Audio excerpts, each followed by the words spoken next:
এই তো অটোগ্রাফ খুব কষ্ট করে বানিয়েছি স্যার। ওই তো অটোগ্রাফ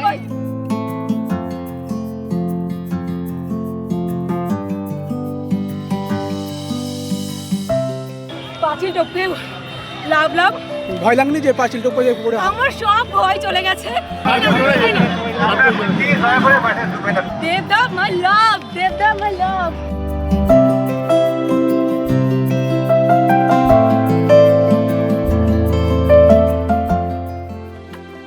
স্বপ্নে দেখা রাজপুত্র তিনি। ভিড়ের মাঝে এক ঝলক উপস্থিতিতেই যেন আলো ছড়িয়ে পড়ে চারদিকে। তাকে ঘিরে উন্মাদনা, হাতছানিতে ডাকা অসংখ্য ভক্তের চোখে স্পষ্ট ভালোবাসা। রয়েছে একরাশ মুগ্ধতা।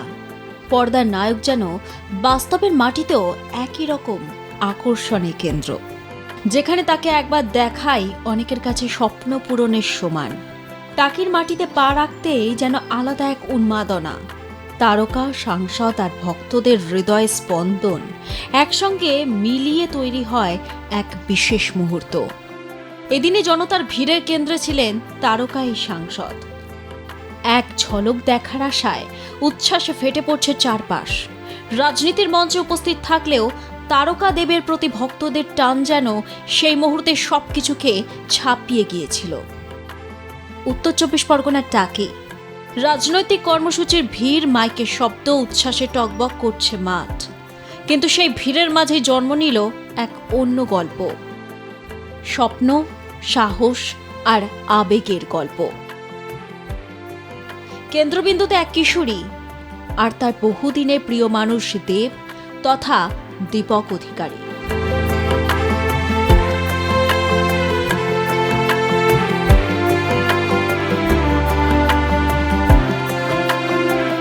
মাধ্যমিক পরীক্ষার্থী বন্দনা রায়। মনের ভেতর লুকিয়ে রাখা একটাই ইচ্ছে, একবার কাছ থেকে দেবকে দেখা। খবর পেয়ে ছুটে এলেও তখন প্রায় শেষের পথে প্রচার।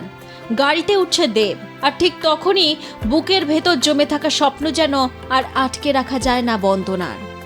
ঠিক সেই সময়ই ঘটে যায় এক নাটকীয় মুহূর্ত। টাকি এরিয়ান ক্লাবের ফুটবল মাঠের উঁচু প্রাচীর টপকে নিচে নামেন বন্দনা। একটাই লক্ষ্য, যেভাবেই হোক দেবের কাছে পৌঁছানো। আর এই হঠাৎ পদক্ষেপে মুহূর্তের মধ্যে চাঞ্চল্য ছড়িয়ে পড়ে গোটা এলাকায়। পরিস্থিতি সামাল দিতে দ্রুত এগিয়ে আসে নিরাপত্তারক্ষী ও প্রশাসন। তাকে আটকে দেয়া হয়, কিন্তু ততক্ষণে আবেগে ভেঙে পড়েন বন্দনা। চোখে জল নিয়ে বারবার অনুরোধ করতে থাকেন শুধু একবার প্রিয় অভিনেতার সঙ্গে দেখা করার সুযোগ করে দেয়া হোক। অবশেষে তার সেই আবেগ ও একাগ্রতার কাছে নতি স্বীকার করে প্রশাসন। অনুমতি মেলে, আর হাতে নিজের বানানো পোস্টার নিয়ে দেবের সামনে পৌঁছে যান বন্দনা। প্রিয় তারকার কাছ থেকে অটোগ্রাফ নেওয়ার পাশাপাশি একটি সেলফিতে বন্দি করেন সেই বিশেষ মুহূর্ত। হাতে নিজের বানানো পোস্টার, কাপা হাতে এগিয়ে যাওয়া, আর তারপর সেই স্বপ্নের মুহূর্ত, অটোগ্রাফ আর এক ফ্রেমে বন্দি জীবনের অন্যতম বড় স্মৃতি, প্রিয় তারকার সঙ্গে সেলফি। ৩ নম্বর স্টেশন পাড়া থেকে এসেছি, হাসনাবাদ। দেবকে দেখতে এসেছিলে? হ্যাঁ। আর কি মানে হঠাৎ পাঁচিল টপকালে কেন? আসলে আমাদের হাসনাবাদে যাওয়ার কথা ছিল, কিন্তু আমাদের হাসনাবাদে যাওয়ার সম্ভব হয়ে ওঠেনি। তো খুব তাড়াহুড়ো করে এসেই শুনছি দেবটা চলে গেছে। পাঁচিল টপকে লাভ লাভ। ভয় লাগনি যে পাঁচিল টপকে যে পড়ে? আমার সব ভয় চলে গেছে যেই শুনেছি দেবদা ভেতরে। তো যাই হয়ে যাক, আমার দেবদার সাথে এত কষ্ট করে এসে যাওয়ার মনের এটা কষ্ট করে বানিয়েছি, এটা আচ্ছা, খুব কষ্ট করে বানিয়েছি। আচ্ছা, তারপর কি হলো? দেবদা তা এখান থেকে যেতে দিচ্ছিল না তো? না, এখান থেকে কেউ যেতে দিচ্ছিলেন না। এই দিদি এই তো অটোগ্রাফ দিয়েছে, এই তো অটোগ্রাফ খুব কষ্ট করে বানিয়েছি স্যার। ওই তো অটোগ্রাফ আচ্ছা, এদিকে। আচ্ছা, তারপর কি হলো? তারপর এখান থেকে অটোগ্রাফ দিলেন। তারপরে দেবদা বলছিল, মানে ওনার যে সিকিউরিটি ছিল বলছিল যে আর সেলফি হবে না, একটা অটোগ্রাফ নেই, সেলফি। চলে আসছিলাম, দেবদা নিজে নোটিস করলো, নিজে ডাকলো আমাকে, বললো না আমার ফ্যান, আমি সেলফি তুলবো।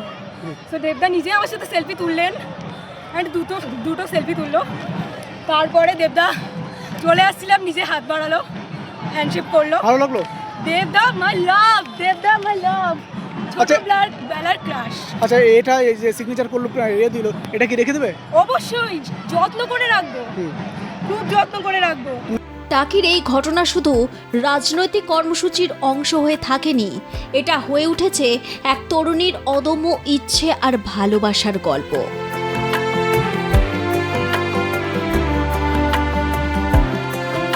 তরুণীর স্বপ্ন পূরণের গল্প। প্রাচীর টপকে যাওয়া সেই মুহূর্ত যেন বলে দেয়, চোখ বুজিয়ে দেখাটাকে স্বপ্ন বলে না, স্বপ্ন সত্যি করার জন্য চাই অদম্য ইচ্ছে। তাহলে তার সামনে কোনো বাধাকেই বাধা মনে হবে না। তাই এই গল্প সাহস, ভালোবাসা আর আবেগ মিলিয়ে তৈরি হয়েছে এমন এক দৃশ্য যা উপস্থিত সকলের মন ছুঁয়ে যায় আর প্রমাণ করে দিয়েছে ভক্তের ভালোবাসার মূল্য দিতে জানেন দেবও। তাই ভক্তের ডাকে তিনি দিয়েছেন অটোগ্রাফ, যা পেয়ে যেন স্বপ্নের কাছে পৌঁছে যান এই ভক্ত। বসিরহাট থেকে শ্যাম বিশ্বাসের রিপোর্ট, আর প্লাস নিউজ।